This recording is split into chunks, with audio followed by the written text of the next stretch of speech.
going to introduce our speakers today. We have Emily Runyon, and I know we talked about how to say your last name, Dick Duvano. Devano. Very close, though. There you go. And they are coming here from the New Hampshire Harm Reduction Coalition. So please welcome our speakers and have a great talk. Thanks.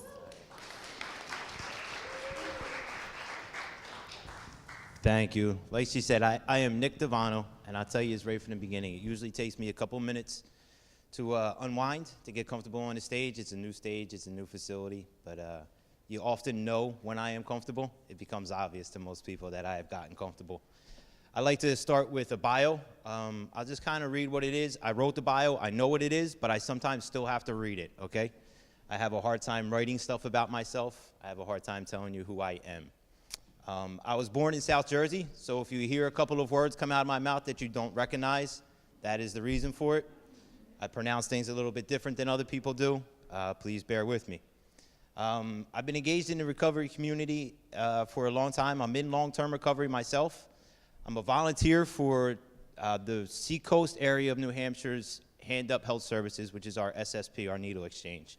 I'm also a founding member of the New Hampshire Harm Reduction Coalition, and I've been an active member for the past year. Being a member of the Harm Reduction Coalition, it's been a great benefit. I've been able to really connect with a lot of people in the community. I've been able to really educate a lot of people on what harm reduction is, and it's been an honor to be a part of it. I'm going to introduce Emily Runyon, and she'll give us a little bio on who she is. Hello. Can you guys hear me in the back? Can you hear me? So as Nick said, I'm Emily. I also live over on the Seacoast in New Hampshire, and I'm part of the New Hampshire Harm Reduction Coalition. I've been working with Hand Up Health Services, which is our SSP over there that you guys will hear about later in our presentation today. I work as a registered nurse. I've been working in community health for about 12 years now. Harm reduction is something I have integrated into my practice long before I knew what harm reduction was, so it's been really great to learn more about it in the past year, being involved with the New Hampshire Harm Reduction Coalition. And thank you guys all for coming out in the cold today. All right, so what is NHHRC? It's a membership. It's comprised of harm reduction programming experts, personnel from a variety of healthcare settings, medical educators, and people with lived experience of substance and disorder and recovery. I'm sorry if I'm reading that a little bit tough. It'll take me a minute to get comfortable again. I'll probably turn around. If my back is to you, I apologize. But that screen's a little bit easier for me to read. Sure. So as New Hampshire Harm Reduction Coalition, our mission is to develop, support, and promote policies, practices, and services that reduce the harmful consequences of substance use and misuse in New Hampshire. We approach issues of substance use and misuse through a commitment to evidence-based public health policies and practices that honor the dignity and rights of all people. We accept that substance use is part of our world, acknowledges that some consumption practices are safer than others, and we seek to minimize their harmful effects. We assist with programs to provide information, materials, and non-judgmental support in an effort to facilitate and celebrate any positive change in the lives of drug users and their peers. We believe in the promotion of accountability and meaningful community participation of individuals who use drugs, transparency in policy and programming for individuals and the community affected by substance use, and we affirm that reducing the harmful consequences of substance use and misuse requires direct, pragmatic, respectful, and compassionate engagement. NHHRC supports the quality of individuals and communities' life and well-being, not necessarily silencial of drug use as the critical for successful intervention and policies. NHHRC affirms that people who use substances are the primary agents of reducing the harms of their use and seeks to empower users to share information and support each other in strategies which meet their specific conditions of use. NHHRC recognizes that the reality of poverty, class, racism, social isolation, past trauma, sex-based discrimination, and other social inequalities affects both people's vulnerability, and 2, and the capacity for effectively dealing with drug-related harm. That is very wordy, right? We've gone over that several times and tried to make that make a little more sense, and that is about as best as we could come up with. And HHRC does not attempt to minimize or ignore the real and tragic harm and dangers associated with legal and illegal substance use. Okay, so real quick, we're just going to go through 3 slides that have to do with kind of what we do as an HHRC. So one of our things that we focus on is policies. So we advocate for public policies and resources that improve the accessibility of and accessibility to evidence-based services and supports for people who use drugs in the community. So in New Hampshire, our syringe law passed back in June of 2017. So it's fairly new for us in the state. Several members of NHHRC were key members in having that legislation passed. So we also focus on practices. So we support the application and integration of harm reduction principles into the practices of agencies and providers who serve people who use drugs. And then we do a lot of focus on programs. So we provide training, education, technical assistance, evaluation support, and resources for all organizations and providers that serve people who use drugs. So that includes supporting other SSPs in our state, giving guidance to existing SSPs, helping people that are looking to start syringe service programs, get those up and running. So we also are fairly involved with meeting with local healthcare providers, law enforcement agencies, and really anyone else in the community that's interacting with people who use drugs, just to promote education and reduce stigma. All right, we're at caring for people who inject drugs, have the conversation. Now this paper was written by Carrie Nolte, Kevin Irwin, Jason Lucy, Dean Lemires, and Karen. So Emily and I kind of dissected what this paper was. They did a great job at writing it. It is mostly geared toward healthcare providers, a guide for New Hampshire healthcare providers. We had a different approach to what it was. We kind of took the word caring and really focused on what that is and how to have that conversation as whether you're in healthcare or you're not in healthcare. But we wanted to acknowledge really what it was about and who wrote it and give them thanks for what it was. Some of the key points in it are open conversations can encourage risk reduction and highlight opportunities for education. Supporting people who inject drugs where they are at can keep people engaged and increase access to treatment and recovery services. We have proven that to be extremely true just in our experience of being on the streets on a weekly basis. So a little background, and we do have copies of this paper up on the stage if anyone wants to grab the paper in its entirety. As Nick mentioned, we've kind of cut and pasted a lot of information from that paper into this presentation today. So the background of that paper is that people who inject drugs engage in every area of the healthcare system. So working in healthcare providers have a unique opportunity to engage patients through various settings, including primary care, emergency services, specialty care, dentist's office, really any avenue of healthcare that you can think of. The important thing that's not in that paper is that really anybody, any of you in this room, any individual who cares for a person who injects drugs, and when I say cares, that can mean that it's your patient, it can mean it's your mother, it can mean it's your friend, has the opportunity and the ability to engage, support, and foster positive change while reducing the stigma associated with drug use. So the next few slides, we're going to talk a little bit about, give you a little guidance on language that can be helpful, and then also some language that can be harmful. So I don't know, can you guys read that? I know that's very small. So one of the things that everybody in this room can do is really be mindful of the language that they're using when you're talking about people who use drugs, people who inject drugs, people who have substance use disorders. So I think probably a lot of you're at a harm reduction conference. I'm assuming that you're not referring to people as junkies, druggies, addicts. If you're hearing people say that, that's a great opportunity to provide a little education about terms that may be a little bit less harmful, more helpful, and really sort of help to dispel a lot of the myths around people who inject drugs. So you can say, instead of saying addict, junkie, or druggie, you can say person with a substance use disorder. Instead of referring to somebody as an ex-addict, you can say person in recovery. So rather than saying battling or suffering from an addiction, we want to say person living with an addiction. So I think in healthcare we hear a lot of like clean and dirty, so getting away from those terms I think is really important. So instead of saying a dirty urine, you can say your urine was positive for this, because then I think there's a lot of stigma around dirty versus clean. So also when people say like staying clean, you're not staying clean, you're maintaining your recovery. So that language is really important. I'm gonna jump in real fast. Yes. So as a person in long-term recovery, I did not know that language mattered as much as it did, right? I didn't know how it affected somebody. For a long time, those words, addict, junkie, druggie, that was how we talked. There was no difference. It didn't matter, right?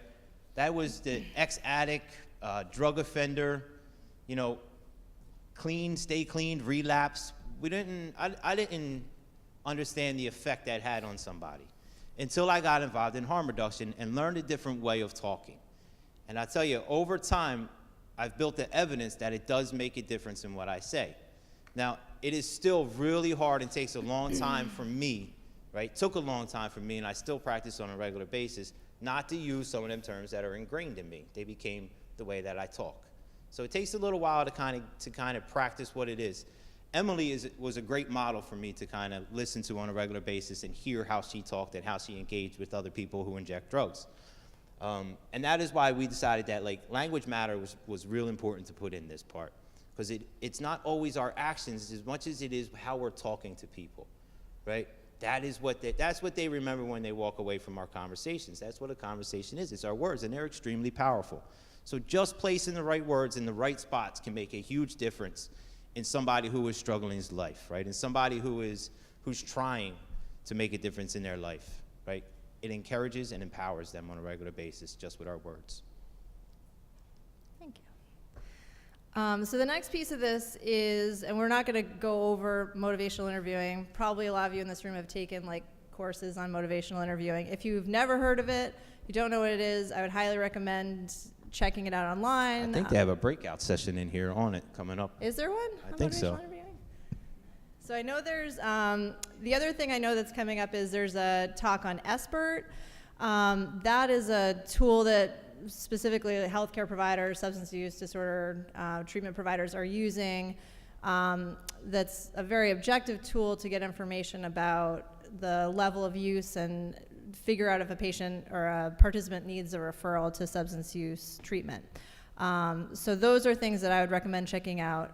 Motivational interviewing, I will warn you, if you go to a conference, you're gonna have to do some role playing. It makes me super uncomfortable, but it is helpful. We did it, our SSP had a little training on motivational interviewing. I had to role play, it was okay, I got through it. So when you're talking to people using these techniques, you want to ask open-ended questions, but you also want to be clear about the information that you're looking for. So what I mean by that is, one of the things I learned really quickly in the syringe service program was we would ask people, how many syringes do you need? And that just really opens up for participants to give us a number. So asking people more information about like, what can you tell me about your use is actually really more helpful, and how many times a day are you injecting? So we'll get into this a little later, but we have participants that are using syringes 80, 100 times. So when they come to us and we say to them, how many syringes do you need to get you through the week? They could say 1, because that's what they're used to using. So really digging a little deeper when you're asking people questions to try to get helpful and useful information is really important. Avoiding argumentation and confrontation. I think especially going from a healthcare setting where people are really used to minimizing their use, minimizing the effect that it has had on their lives. I know, as a healthcare provider, I was taught in nursing school, if somebody tells you they're drinking 6 beers a day, they're actually drinking 12. So working in an SSP, you really want to have a conversation and make people feel comfortable to give you accurate and complete information. So it's not a time where they have to tell us, oh, you know, I'm only shooting up 2 times a day. Like, tell me what you need to get you through the week, and let's talk about like how many times you're actually using and what we can do to help you with that, and what we can do to help you to use in a safer way. So really, not being argumentative, not confronting people, very important. Active listening is also really important. So when you get to a point with someone where they're comfortable enough for you to talk to them, try not to interrupt, try to, you know, make eye contact, listen to what they have to say. Do you want to add anything? Nope, I think you got it. So the other thing that's important is phrasing. So taking time to allow people to really give you all the information that they want to give you is important. I think especially if you're working in somewhere that's very fast-paced, you need to kind of get through what you need to get through. So a recovery-oriented system of questions, it's going to take a little longer to have that conversation, but taking the time is really going to make all the difference for somebody. I've always used the traditional system. Right, when I first got into the SSP and I first got into harm reduction, that is what I used, was a traditional system. I had no problem with saying, you know, you need treatment. Your using is out of control, you need to get help. Mm-hmm. That was a common scenario for me, right? That is how I felt, that is how I operated, they were the words I used. And then again, so like, Emily will tell me, you know, like, hey Nick, maybe you don't say it that way. How about we try saying, what do you need? Well, this is what you need. But right? What do you want? Abstinence, right? So your goal is to be abstinence and manage symptoms, right? I belong to an abstinence-based recovery program. That is what I knew. I didn't know anything else. A 12-step program. That is how you get clean. That's how you stay clean. That's the only way there is, right? That is the way I grew up, and I was in that system for 20 years, man. That was the only thing that I knew, so that's what I encouraged. And then I learned another way. So we'll ask people, the example is, what do you want your future to look like? I mean, we'll also ask people, like, what do you feel about your use? And we have some participants that come to us that own a home, that work 40 hours a week, that meet us at the Walgreens in their SUV. Some of those people are not in a chaotic stage of use and they feel comfortable with their use. Some people who are in a chaotic stage of use also feel comfortable with their use. So it's not really our job or anybody's job in this room to push abstinence on people, because I think most of us in the harm reduction world know that pushing abstinence on people that are not ready to be abstinent is not an effective way to get people into treatment. But Emily, this is the program. What do you want to work on? I would have never thought of it that way. And then the last one on there is, if you leave, you're done. Now, for me, it was never if you leave, you're done. If you leave the programs that I belong to, that I participated in, you leave, you die, right? That was how we phrased that on a regular basis. And that is not the truth, right? I learned that there's a different way. So coming from healthcare, I also worked on developing an MAT program. So I was lucky enough to work in a community health center. Our MAT program was very harm reduction based. So people would have inconsistent urine results, we wouldn't kick them out of the program. We would definitely have a conversation about that, but we wouldn't kick them out. We had people regularly that would fall off, they wouldn't communicate with us for 2 months, they would come back into the program ready to be back on Suboxone, ready to get their Vivitrol, and we would welcome them back with open arms. I mean, certainly we would have a conversation about how can we do this a little bit more safely for you, but working with the SSP, it's the same thing. So we'll have people that will get into recovery, that will be doing well for a few months. You know, they maybe slip up, they come back to us, and we don't shame them when they come back. We don't say, what happened? You know, I thought you were doing so well. You know, we start right back at the top. What do you need? How can I help you? What can we do for you today? So the other thing I mentioned a little bit was just sort of the eye contact, the body language. So not seeming like you're rushed, even if you are rushed, even if you are working at a doctor's office and you know you have 3 more patients you have to go see, but if this person is there and they're ready to talk to you, you know, take that time. You know, you certainly can in your head be thinking about those other 3 patients, but you don't want that to come across to the person you're talking to. I know working in healthcare, again, you know, you have all these sort of boxes that you have to check, and you have all these screens you have to go through. You have to get their blood pressure. You have to do all these things. So, you know, trying not to, if you're in a setting where you have a computer, try not to like turn your back to the person and be typing your notes, or, you know, if you're doing like therapy with somebody, not writing down notes and not making eye contact and engaging that person. All right, so the next couple of sections of this paper talk about safe disposal, injection practices, and we kind of related that in the practical application of what we know, which is our SSP, right? So that was the best way for us to kind of get that message to you on what was written in this paper from our experience. We're going to do that through Hand Up Health Services, right? That is the name of our SSP. So we'll kind of tell you exactly what it is, and we'll finish it up from there. Can you fold that open for me to that page?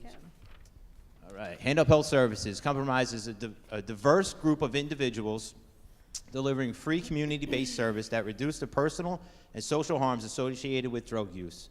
We are a syringe service program in the New Hampshire Harm Reduction Coalition operating in Stratford and Rockingham County and the surrounding areas. We operate in Stratford and Rockingham County. We have five nights that we are open. Right? We are in Rochester 2 nights, Mondays and Fridays. We are in Dover, New Hampshire on Tuesdays and Thursdays, and we just opened a site coming up this week on Wednesdays in Somersworth. That has been a huge feat to be able to get all of them communities to accept what we're doing. And believe me, they don't always all accept exactly what we're doing. It's a constant battle. But it's one that we've been willing to fight. It's constant. There you go. Still correcting me. All right, syringe service programs. Promote public health and safety by taking syringes off the streets. Protect law enforcement officers and other personnel from needle stick injuries. Does not increase crime or drug use. Cost effective. There are statistics to all of that. It is a proven fact that it does them things. So in addition to what Nick mentioned, syringe service programs are proven to decrease new HIV and Hep C cases, and then also increase the numbers of people who inject drugs who are referred to and retained in substance use disorder treatment. There's also opportunities for multiple prevention services, as well as referral and entry into medical care. So here's a little picture of us. Our syringe service program, in addition to providing sterile syringes as well as supplies, we also connect participants to substance use treatment programs. We provide referrals to healthcare agencies. We're lucky enough we have like a mobile healthcare van that serves people who are either in transition or homeless, that comes to Rochester and actually Dover.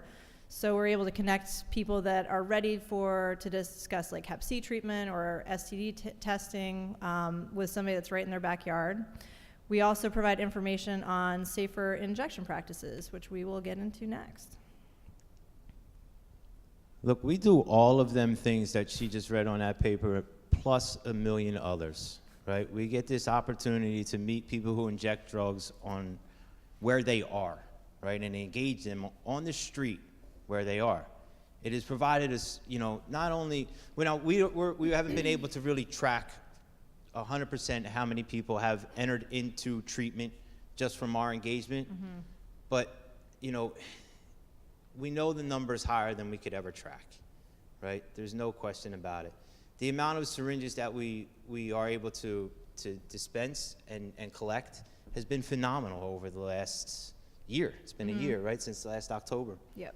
That we've really started tracking some of them numbers. Emily had put together a presentation she did yesterday, and just sitting in the lobby, she showed me the number of needles that we dispensed in that area, in them 5 areas over the last year, and it was 200,000? 200,000. 200,000. Last month we had a collection rate of 80% return, an 80% return rate. We're averaging over 60%. That is huge for a program that's not a one-for-one exchange. And we elected not to be a one-for-one exchange. So, like what it is and the safer supplies that we've been able to get out on the streets is phenomenal, right? Safer supplies. So the way that this goes is the way the paper was written. It has these asks, right? Ask: are you able to get clean supplies, needles, cottons, and cookers? Safer supplies. Recommend never sharing and always using a new syringe and needle. That is what Emily had discussed earlier when we ask a participant how many times they're injecting, right? They'll often, or how many needles do you need? How many syringes do you need? They'll tell us, I don't know, 10, maybe 10. Now, their plan is to go home and use one needle for an entire day. Inject 5 times, 10 times, 11 times with it. And after 1 or 2 uses, I think 6 uses, if you see the picture that'll come up, the diagram that comes up, the end of that syringe is gnarly, right? Like, you don't want it going in your body. But that is what they were used to. So just getting them the ability to use one syringe every time they use has been extremely helpful. Some local pharmacies sell new syringes to individuals without a prescription. Most don't, in our experience. We only know of one in our area, in the Seacoast area, that sells them. I had somebody on the phone the other day who asked me, now we will often do some, I'm sorry. Go for We it. often do some deliveries, right, during the week. If it's off hours and they're not able to get to a site, we don't want anybody in our community to not have a clean syringe to use. So we'll take time out of our day, jump in our car, and make sure they get some syringes. We also want theirs back, so we don't want them to get upset, not be able to leave them where they are and go on to a new spot and never get them syringes back. So we'll meet them right where they are, get their old ones, and give them some new ones. Where was I going with that? Someone called the other day. Somebody called the other day and asked me, well, what am I supposed to do? What am I supposed to do? I don't have any clean syringes. What do you want me to do? We told them to get to Lafayette Street in Portsmouth, where there was the one pharmacy that sold syringes. And they can't. They don't have a vehicle. They're homeless. They're on the streets. What were they supposed to do was the question. So if I'm correct, you ended up delivering to She them? got her syringes. She got yeah. her syringes. Connect people who inject drugs to a local syringe service program or mail order program so they can have supplies delivered to them at home. You want to talk about that mail order program that we refer them to every Yeah, once in a so while? we, has anybody in here heard of Next Distro? Other than Sarah in the front. Sarah's one of our hand-up volunteers. Raise your hand, Sarah. So Next Distro, there's a woman, Jamie. They're based out of New York. It's a fantastic program. She kind of started it all on her own. She does mail order syringes, injection supplies, and naloxone that she'll send to anybody anywhere in the country. So that's been really helpful. We have participants, when we look at our tracking, from 21 different towns that come and see us. We had somebody yesterday that drove like an hour and 20 minutes to get to one of our outreach sites, which is not uncommon. Once you kind of get north of the seacoast in New Hampshire, there's not a lot up there. So there's no syringe service program up there. We are one of 2 in New Hampshire. The other one is in Nashua. So if you live in northern New Hampshire, you don't have access to this stuff. So Jamie started Next Distro. You can go online. Anyone can look it up. I think it's just like, is it nextdistro.com, Sarah? .org. So you can, the participant just fills out a brief form, which she has assured me is very secure. The person will then get a package in the mail. They'll get naloxone in the mail. Yes?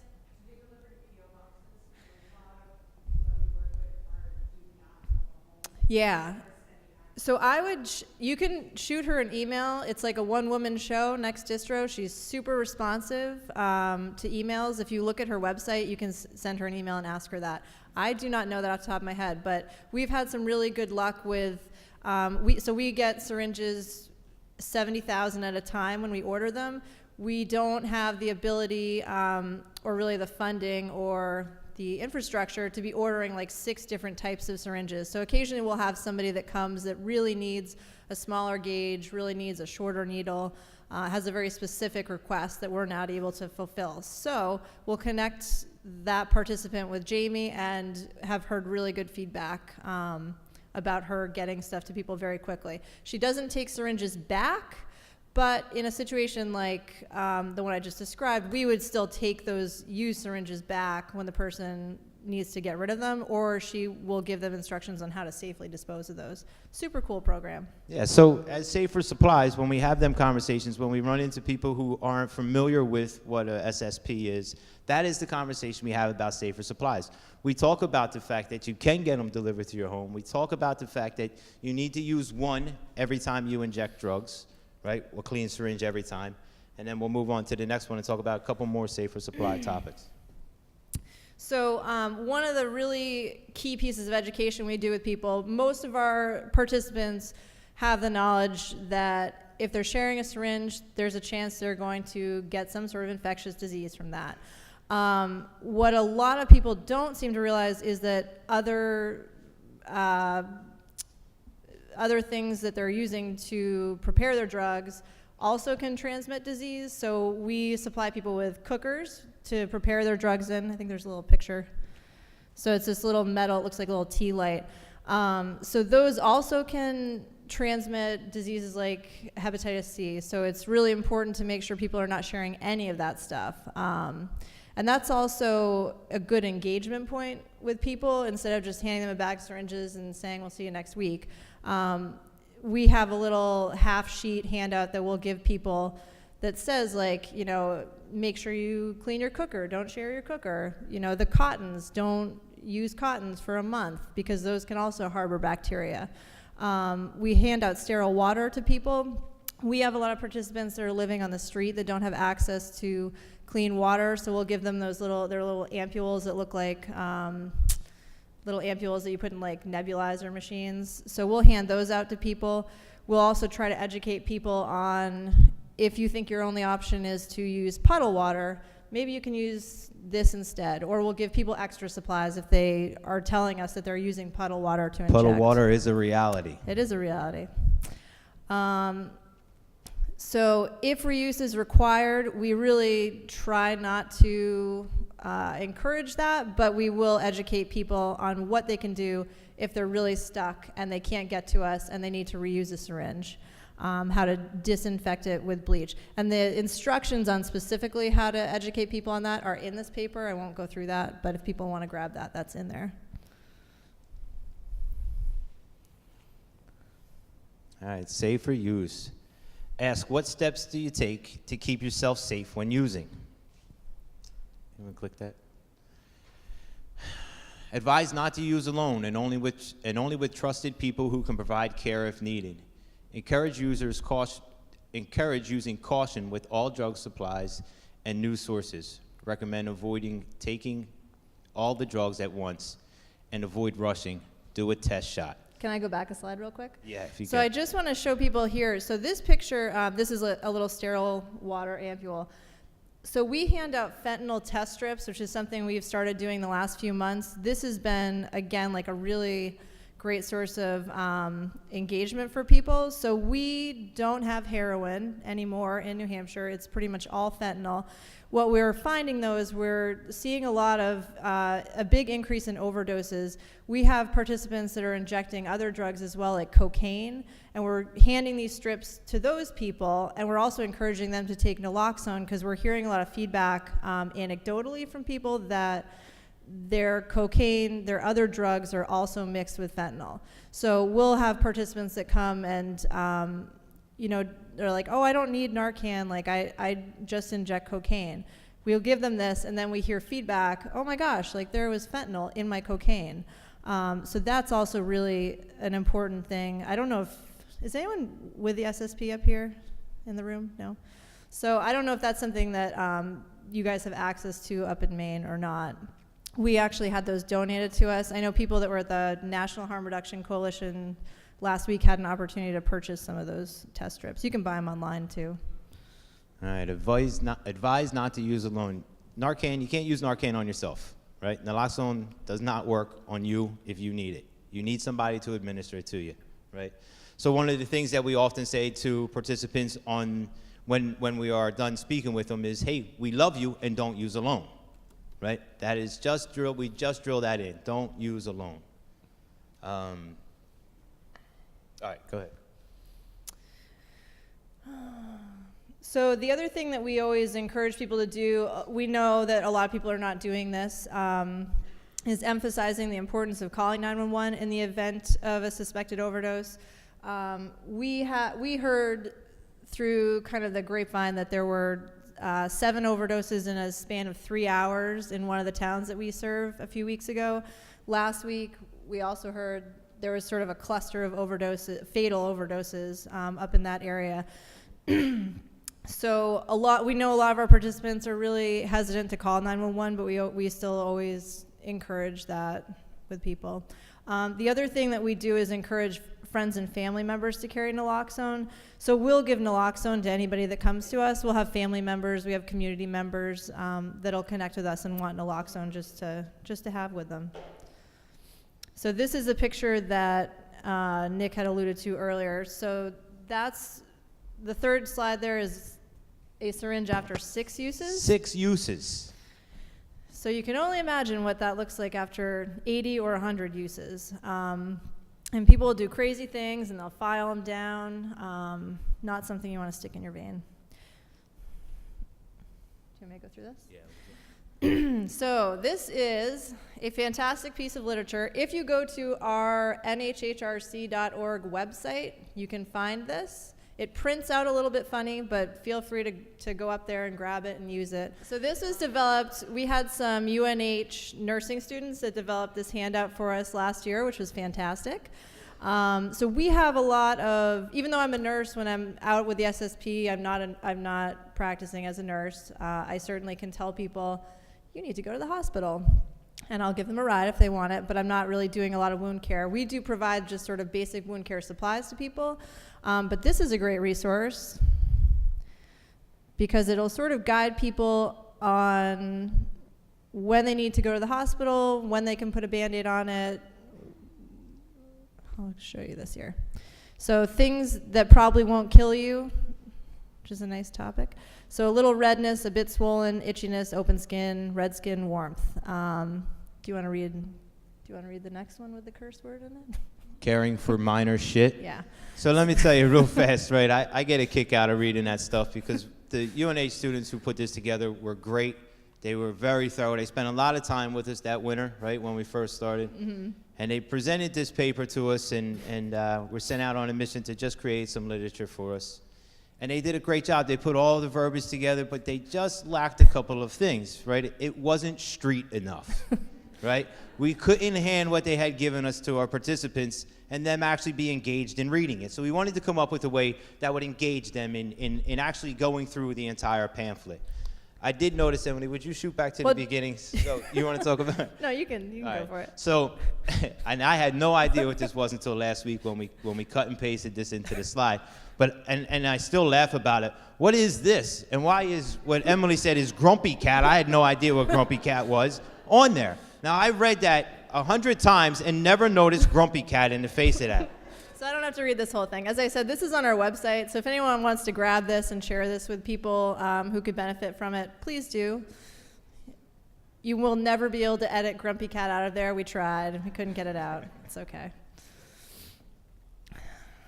All right, safe for disposal. Ask, are you able to safely get rid of supplies like syringes and needles? SSPs can dispose of needles. Some health departments, hospitals, fire departments, and transfer stations provide safe places to dispose of syringes. If safe disposal through an agency is not available, needles should be placed in a hard plastic bottle. Once the bottle is 3/4 full, tape the lid and label, do not recycle. That is a okay practice. Now, just be aware that when you're directing people to do that with the bottles and to tape the top of them, that it's the right type of container that it's in. I know just from my experience that syringes do come through the sides of them bottles. If lids aren't on all of the syringes, they will poke through. So if you happen to grab one from a participant that you had directed to contain that way and they have done it properly, still be extremely cautious, right? They do sell stick-proof gloves. They are expensive, but if you're handling them, please wear them. We dispose of, as an SSP, we dispose of a lot of syringes, again, with such a high return rate and dispensing as many syringes as we do. it is always a point of contention for me, right? Is who's handling them, how are we handling them, and the safe disposal of what they are. We don't, real fast, I'm sorry, Emily. We don't, there is no other way. I know every once in a while, some of our hospitals will take syringes back from our participants, but it's not something that they want to do is to go in and hand a hospital their used syringes. It doesn't happen any other way. They end up in our streets, in our gutters, and in our trash cans, and in an unsafe way of disposing them. So the last point, just in this paper, when you're having conversations with people who inject drugs or who use drugs, is just health promotion. So offering preventative care, screening, testing, education. Unfortunately, our SSP doesn't have the capacity right now to be doing testing, but we're, as we mentioned earlier, referring people out for those sort of things. HIV testing is recommended at least annually for people who use drugs. Hepatitis C antibody testing is also recommended periodically. And then we want to just encourage people to make sure they're up to date on immunizations, and then discuss safe sexual practices and provide condoms, which we also do. Anything else? No? So we wanted to, I know we have 15 minutes left, so we wanted to open it up for questions, if people have any questions or comments or thoughts.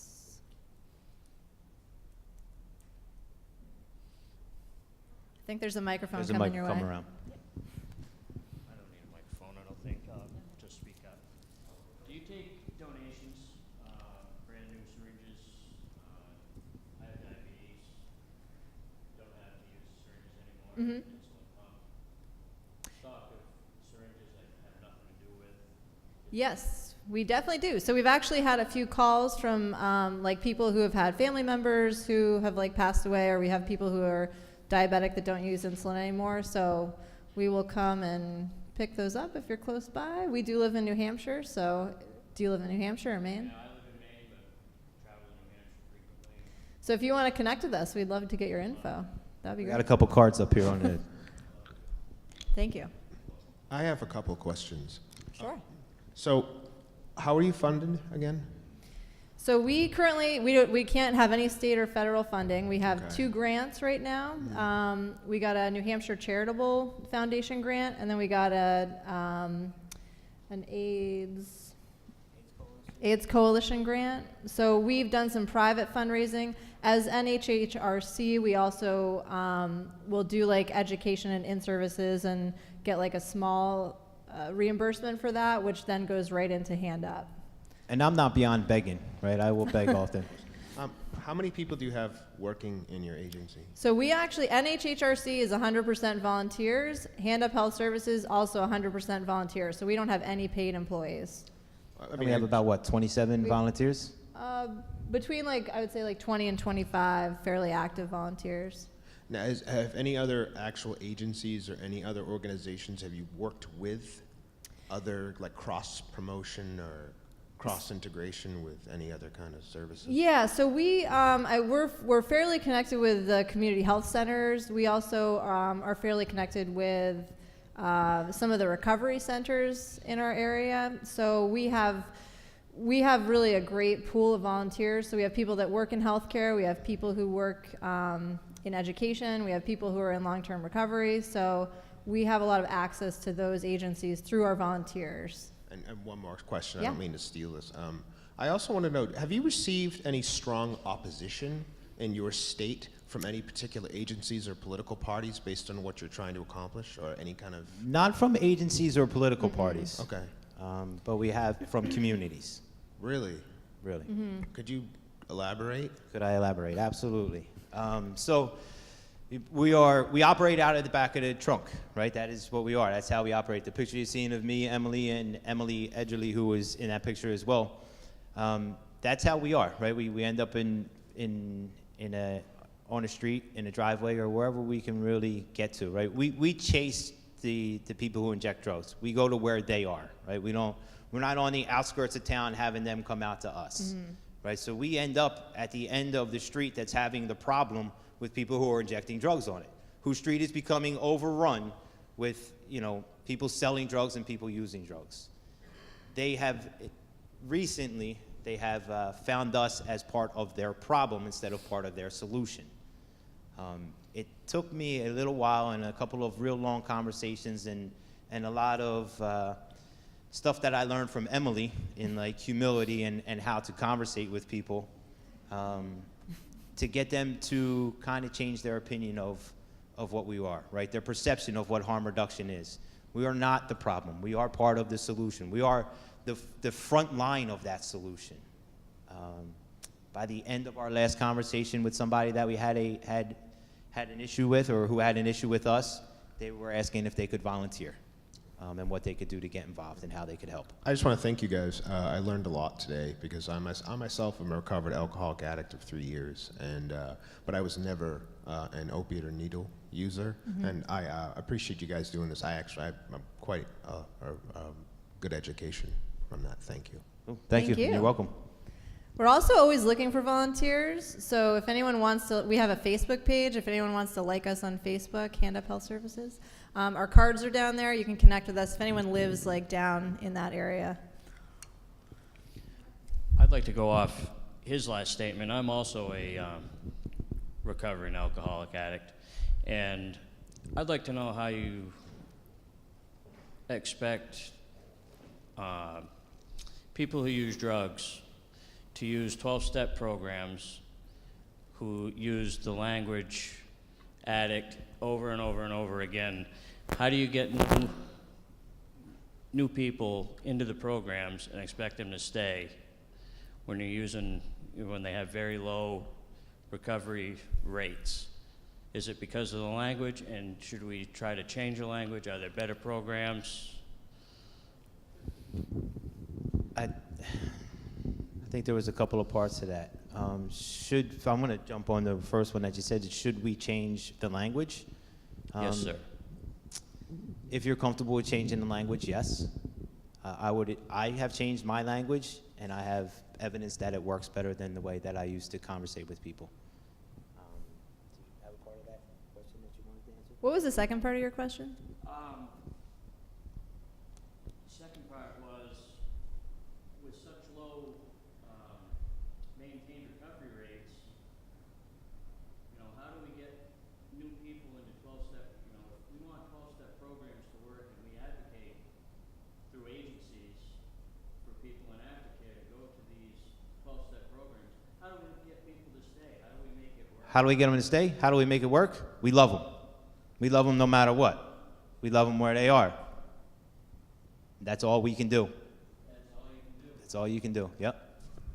The problem that I've been facing is 12-step programs don't agree with medically assisted treatment, and it's a huge barrier. Love the 12-step program too. Love them where they are. They'll change or they won't, but we love them no matter what. So we actually have an agency too that's in our area that recently started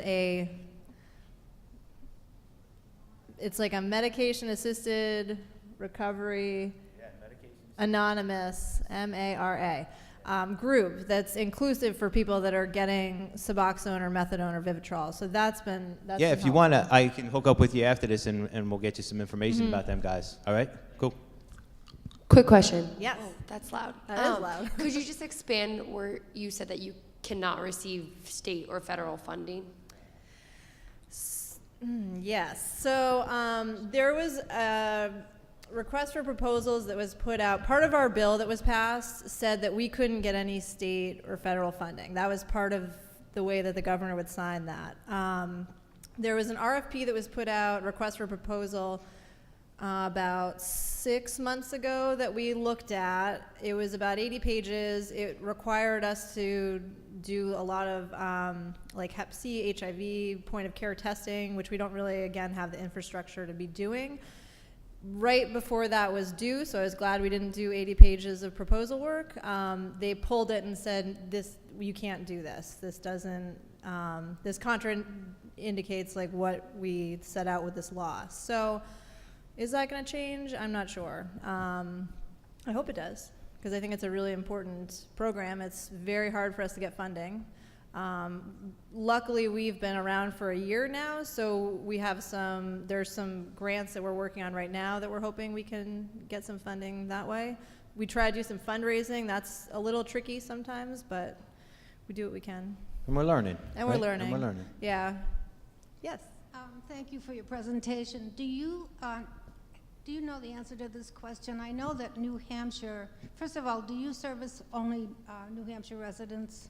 We do not. So we're cautious to tell people when they're coming from another state, the laws in your state may be different. So I don't know that we've had anyone come up from Massachusetts. We're pretty close to the border. We do have people that come across from Maine. So we can't go to Maine. We can't meet them in Maine, but they can come to us if they get in touch with us. So we're, again, on the border of Maine as well. So we have some participants that regularly come over to see us over there. Thank you. My other question, I don't know whether you track this or not, but I know that when Medicaid was first made available through the ACA, that New Hampshire refused it, as did Maine, and then ultimately your political situation changed and it was accepted.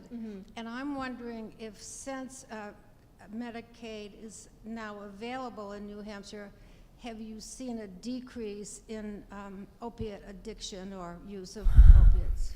I don't have the statistics. I would say anecdotally and based on like the work that I do, I would say no. I think that, you know, we have, I'm sure in Maine you see the same thing. We don't have enough treatment beds. So we have a lot more programs for outpatient care for patients. We have a lot more providers that are getting on board with MAT, but we don't have enough beds. So I would say, based on our increase of participants, based on our increase that we're seeing in overdoses, I don't see that the problem's really going away. Do you want to add anything to that? Thank you.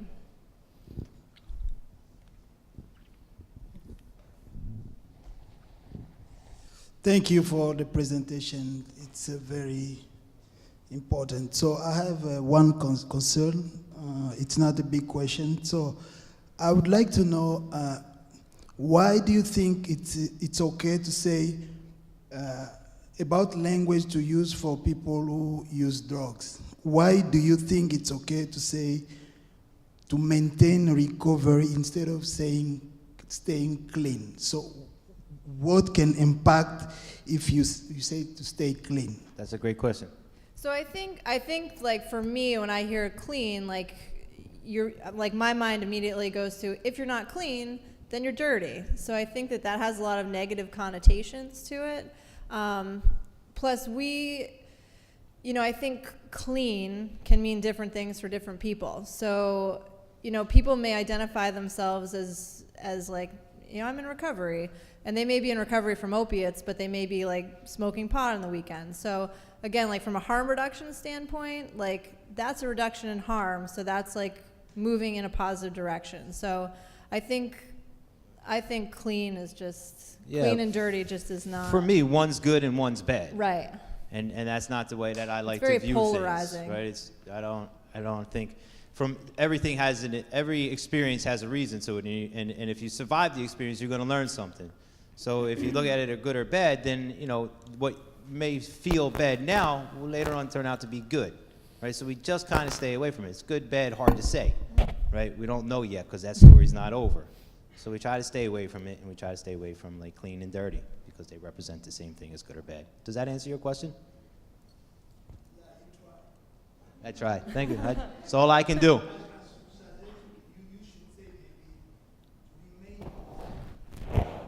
To remain positive. We could try that instead. Thank you. We will. So we have about 3 minutes left, and there's time for maybe one more question.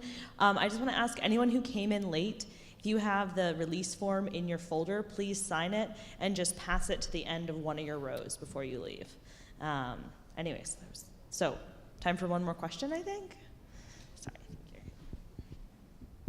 Hi, I was just wondering, what are some of the strategies, or how do you coach the people that you work with to be more willing to call 911? Because I know that can be really challenging. So we have a Good Samaritan law in New Hampshire. So if you're with somebody and they overdose, there are not supposed to be any sort of legal repercussions. If you're with someone and they overdose, though, and they die as a result of that, everything changes. So you know, we kind of try to like give people the overview of that. Most people kind of know about that. I mean, the reality is that I think we have a really hard time getting people to call 911. And we do ask them, like, what happened when you were with your friend and they overdosed? So again, like Nick said, I mean, we really just try to educate from, again, like a harm reduction standpoint. Don't use alone.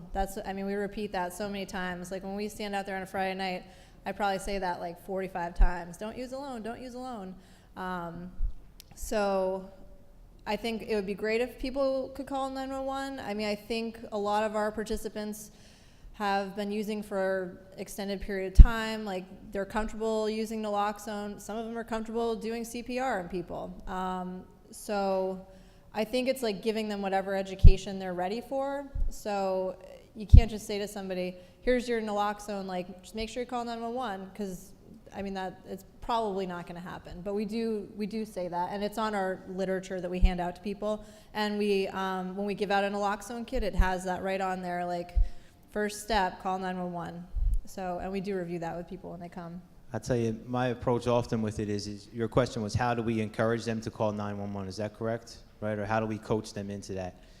We have a real short period of time that we get to spend with all of our participants. So we really just tell them, we just suggest that that's what they do. They're going to do whatever it is they're going to do anyway, right? We'll never be able to coach them through that unless we were there with them through that experience. So we just tell them, you know, like call 911. It'll be okay. We'll figure it out later. Make sure that you're saving the other person's life.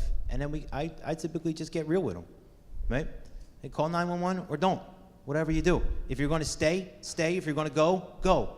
This is what you're going to do. Here's a printout of how to do it. Here's some safe ways. Administer naloxone. There's some other practices in that pamphlet or in them directions.